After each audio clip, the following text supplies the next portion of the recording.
Welcome to Time with Theresa Around the World, bringing you up close and personal conversations with Christian leaders, authors, artists, filmmakers, talents, and celebrities from across the globe.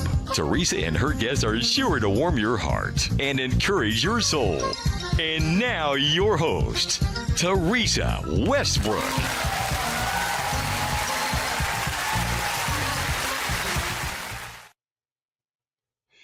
Hello and welcome.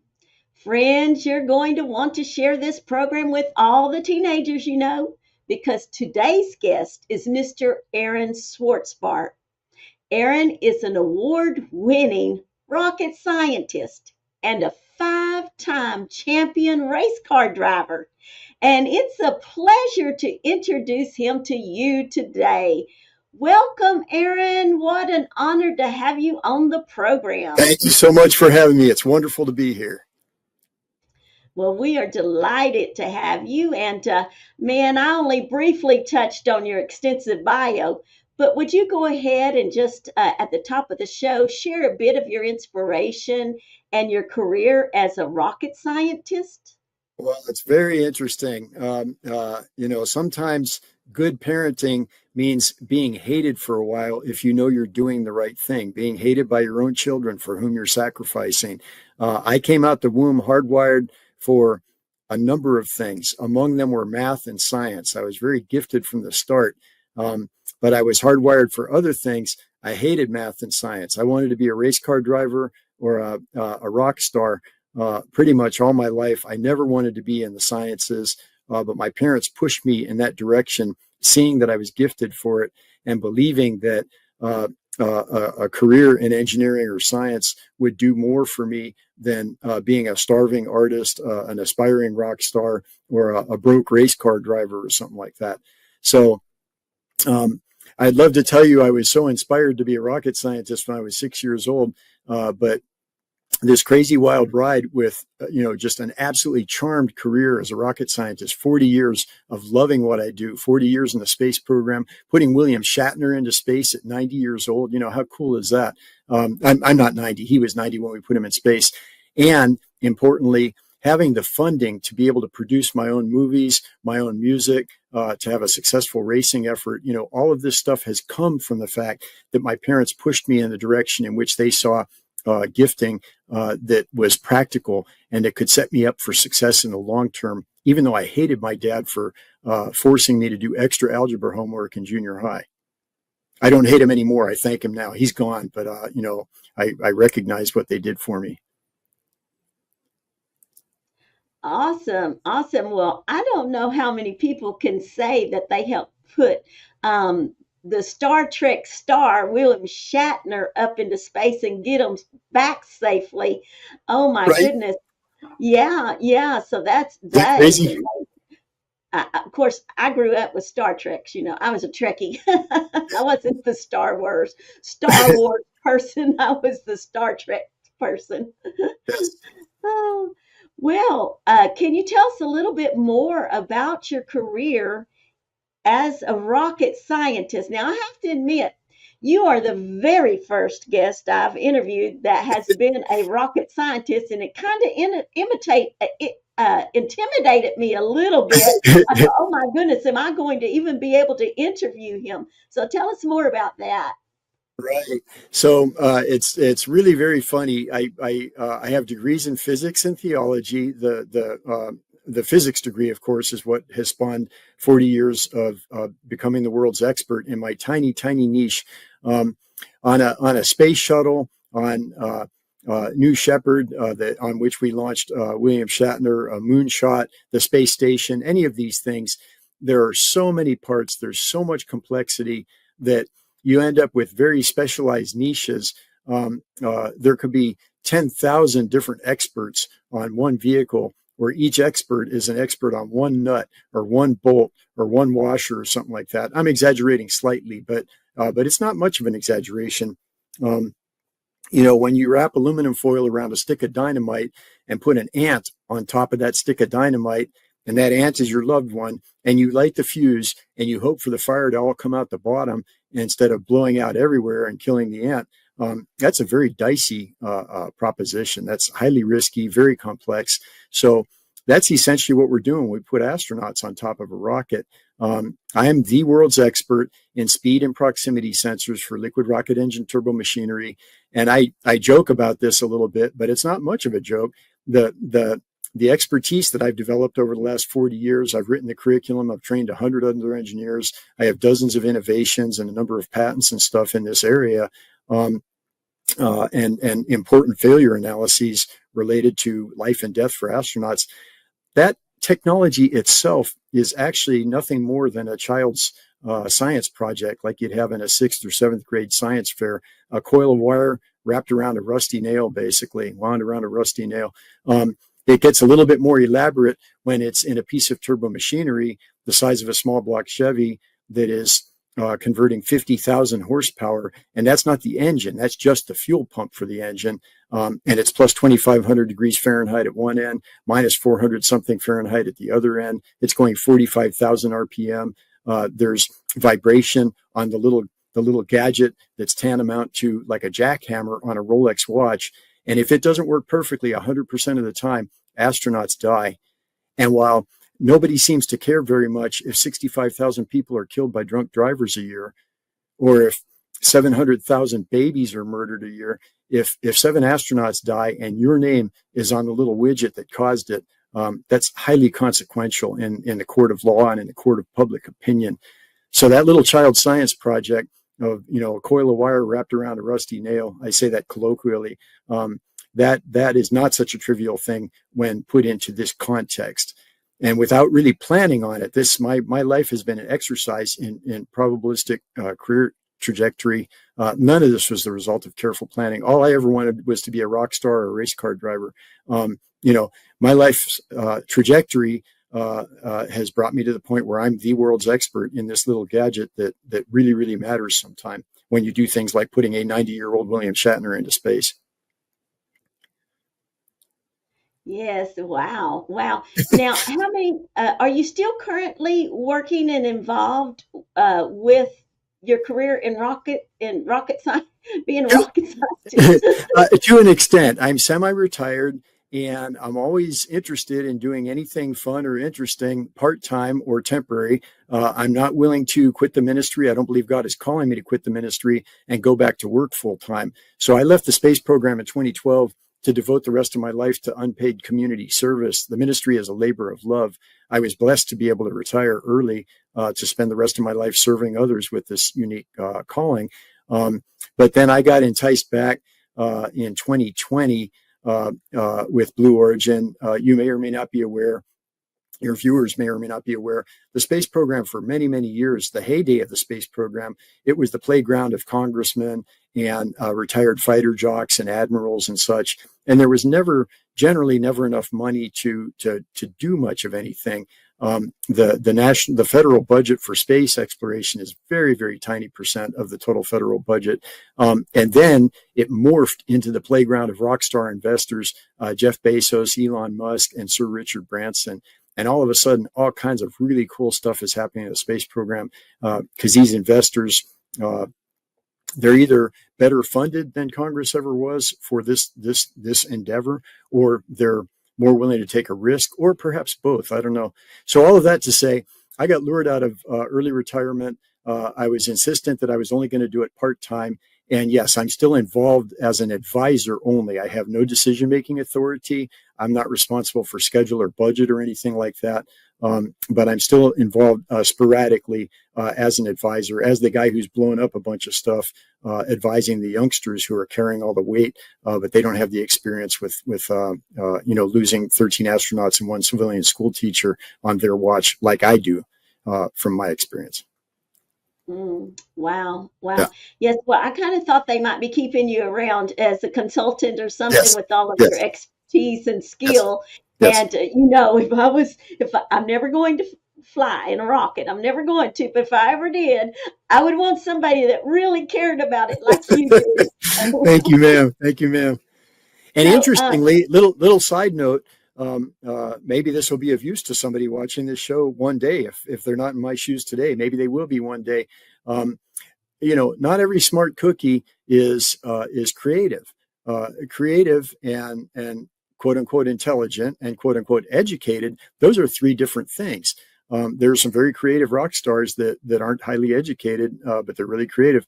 There are some very educated people that don't have a creative bone in their body. They're very good consultants and advisors at solving problems or doing detective work or turning a crank or something like that.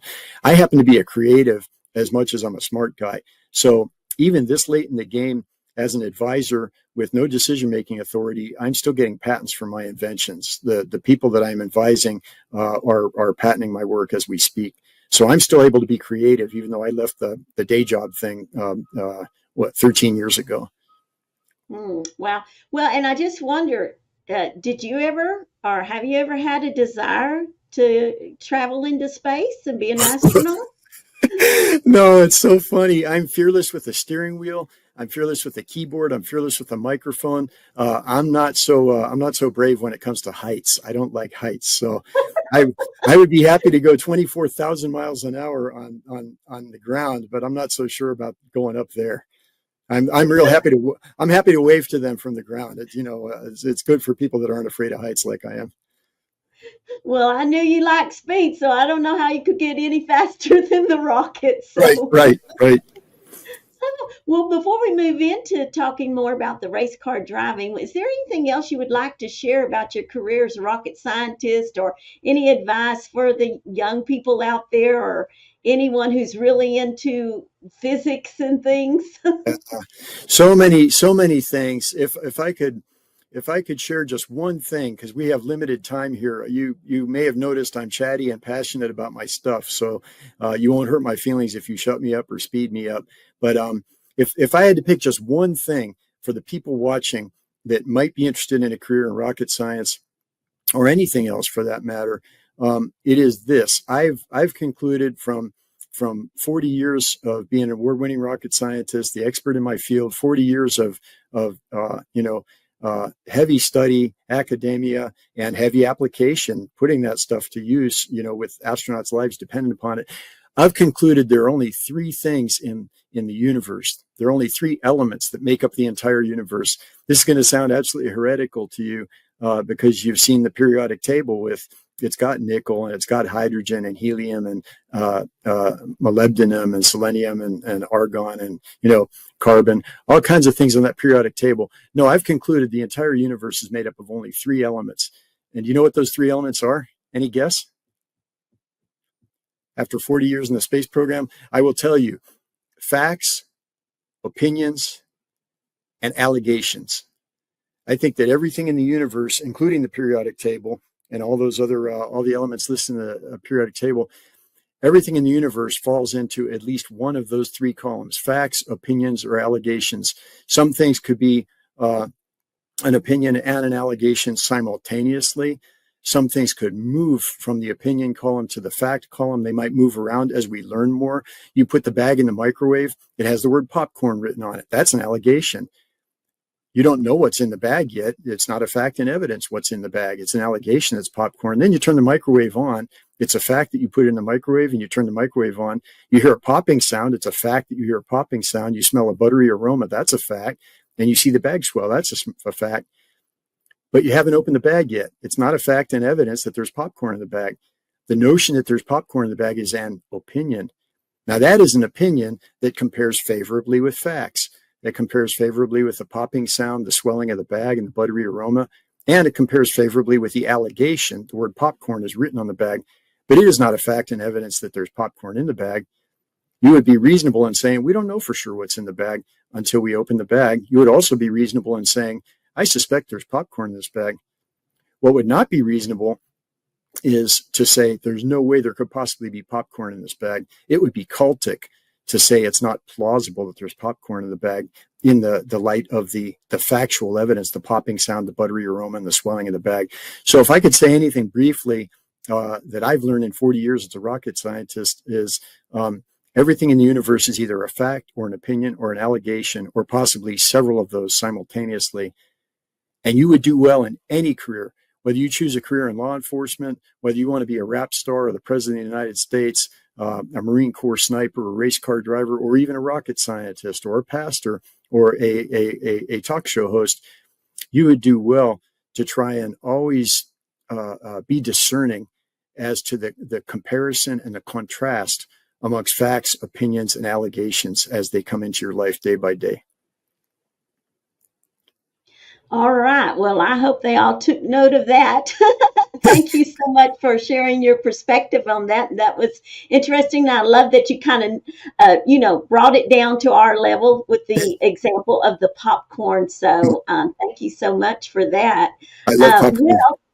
Now, I know we're going to shift gears now a little bit from rocket scientist into sharing about your world and becoming a race car driver. When did all this start, and what was behind that?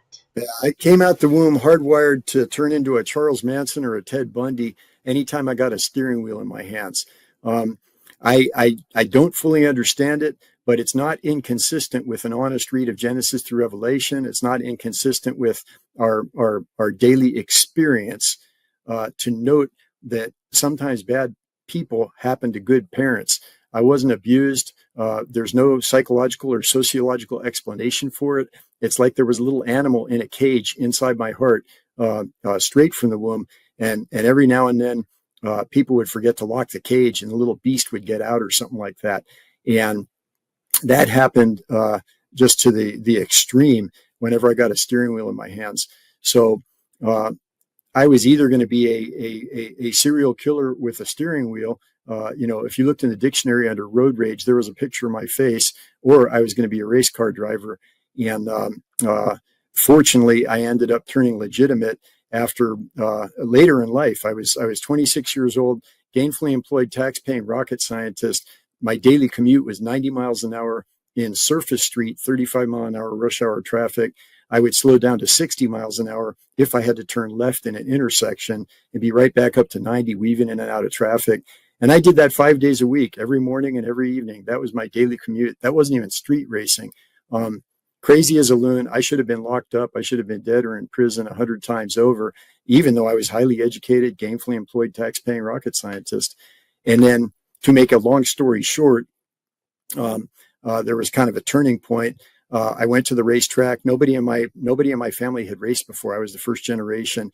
I went to the racetrack. I got my NASCAR license. I started winning. Virtually overnight, I started signing autographs instead of signing promises to appear in court for my hijinks with the steering wheel. Wow, my goodness. Well, now, did your physics play a role in race car driving? And if so, how? Yes. I understand things about the car that very few other racers or even many engineers understand. To a crude degree, you could kind of say the physicist is the chef and the engineer is the short order cook. Engineers might really be ticked off at me for describing it that way, but Einstein had nothing to work with except a piece of chalk and a blackboard, and he came up with things that pretty much nobody on the planet could understand. And he was right about many of them, maybe all of them.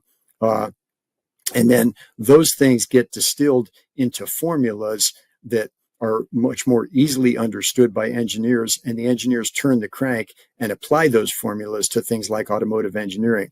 So, as a physicist, I've been at odds, interestingly, with many of the people that are reputable in auto racing because they don't understand the things that I do, and they're opinionated, and they're well recognized, and they're well paid and stuff like that. So ironically, physics has been a two-edged sword with regard to the relationship with my racing success. It has helped me to understand things about the car and to develop things on the car and to tune the car and do all that stuff. But at the same time, I've learned the hard way over many, many years to keep my mouth shut, even when I'm right in various shops, because some people they love their opinions more than they love truth, and they're not very open to correction, even when they're recognized experts that are very much going the wrong way. Sometimes I'm the smartest guy in the room, but not the loudest guy in the room or the most popular guy in the room. Quite a balancing act. Yes. Well, I was just wondering if you did get flack about that because of your history in physics and you're a 5-time champion race car driver. So I thought they might think he's got the edge, sort of like a Christian praying, "Help me win this race, Lord." We might have a little bit of an edge there. But well, now, do you still Right, race? Do you right. still race? Yes, yes. Do Yeah, you for the do? first Okay, time in good. 40, yes, yeah, we're competing for the championship, the 2025 championship with the National Auto Sport Association, with the John 316 car, in which I've won 5 championships. But for the interesting question you asked, for the first time in 40 years, my ministry has grown so much now that I can't drive a full season myself. And I wrestled for about 6 months with whether God would have me quit. Am I at the end? I'm 62 years old. I'm kind of slowing down. I'm not slowing down behind the wheel, but I'm slowing down as far as I'm not a 30-year-old kid anymore, burning the candle at both ends and such. And God has just elegantly handled that for me. It's so beautiful.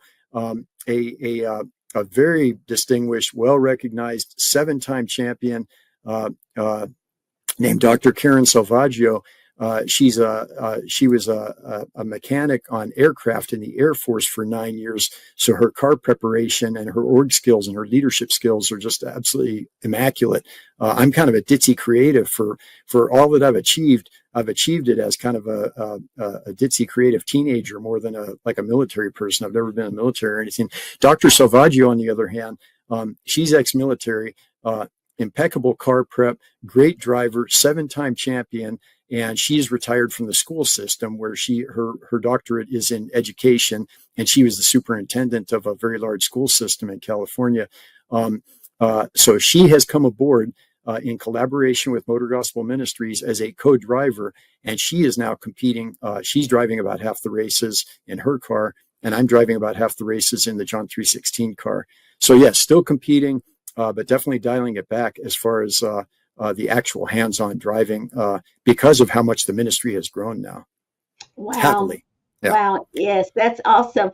Well, now, I don't want to be out on the roads when you're about 80 and you're speeding on those highways and speeding through there. So I do hope you do slow down a little bit as Oh, you. that was then. Yeah, no, that was before the change. BC was not my change was not a small change. I actually have people scold me when I give my testimony these days.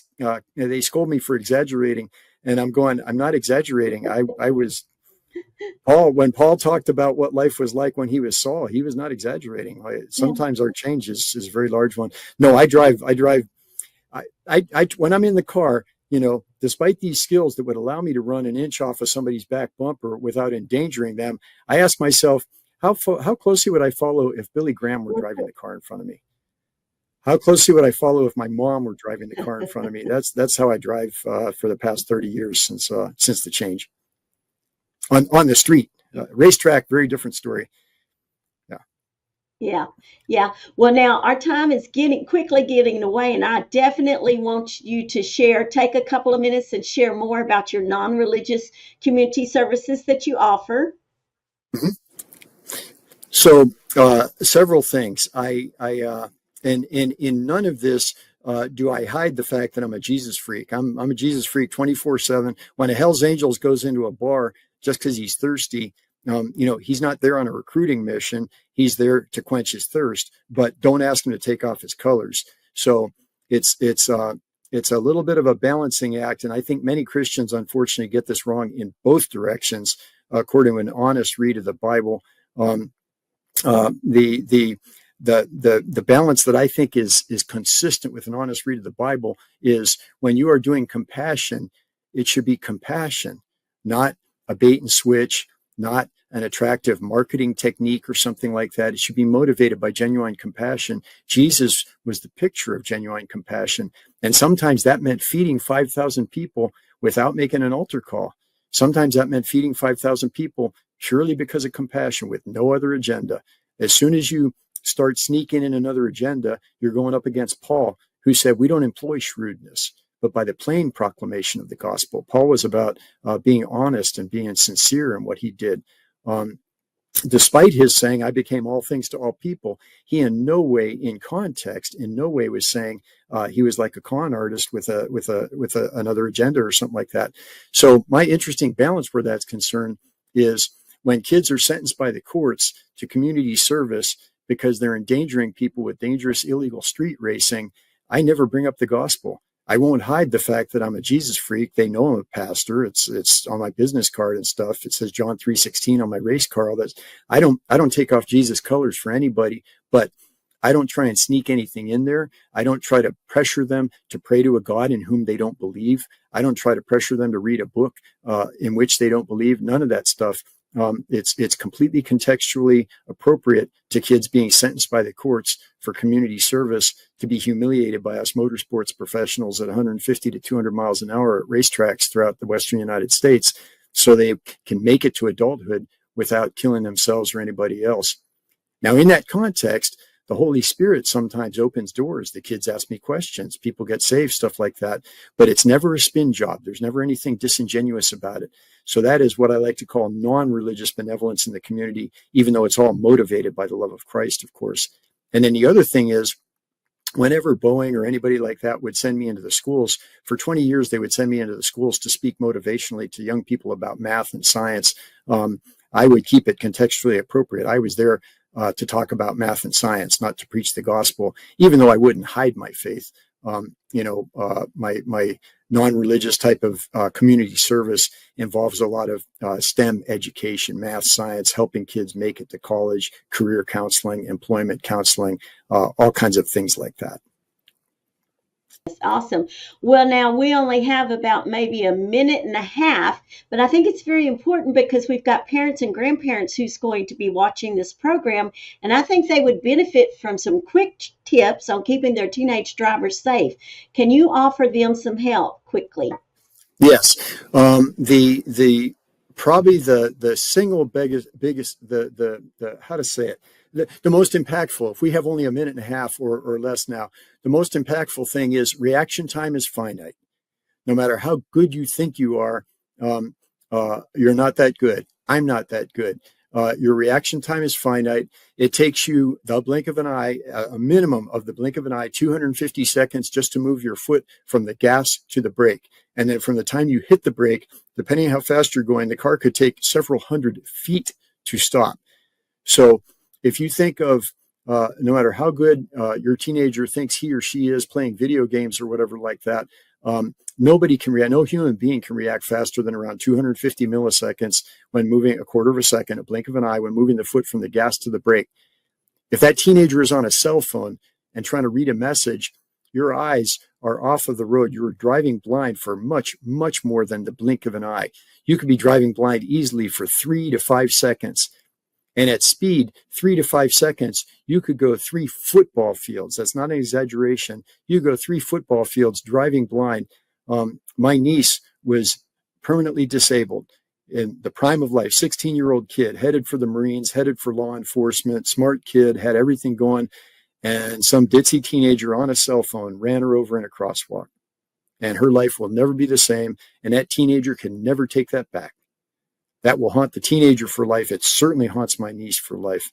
I don't want to see that happening for anybody. You don't have to be an evil outlaw with a steering wheel like I was for the first 30 years to merely be irresponsible and not realize that reaction time is finite. Put that cell phone down and drive. Oh, that is so good, Aaron, and so important. Thank you for sharing that. And I just quickly, maybe 1 or 2 more tips real quick. The engineers design roads because they understand things that you don't understand. You might see a turn that says 45 miles an hour recommended speed, and you know you can make that turn at 90 miles an hour because of the sharpness, and you have a brand new Corvette or something like that. But you might not know everything that the engineers know that designed that road. If that turn has a dip, or if that turn has an elevation change, if the hill crests in the middle of the turn, and you take that turn at 90 miles an hour, maybe you could if it were flat, but because it has an elevation change, you're going to be airborne at the crest. You're going to fly head on into traffic. You're going to kill somebody in a head-on collision because you think you know better than the engineers that designed the road. Pay attention to those recommended speed signs, even if they seem much slower than you think you could do it. They're there for a reason. Absolutely. Thank you so much. I'm sure no matter where you live, you have seen many speeding on our highways and streets, putting themselves and others in great danger. So please share this important interview with everyone who drives. By doing this single act of kindness, you will be saving lives. Thanks for watching, and be safe out there. Thanks for joining us. To find out more about Theresa and where the Time with Theresa Around the World TV and radio podcasts are streaming, visit TheresaWestbrook.com. For prayer, guests, and sponsorship opportunities, contact Theresa today. We look forward to hearing from you.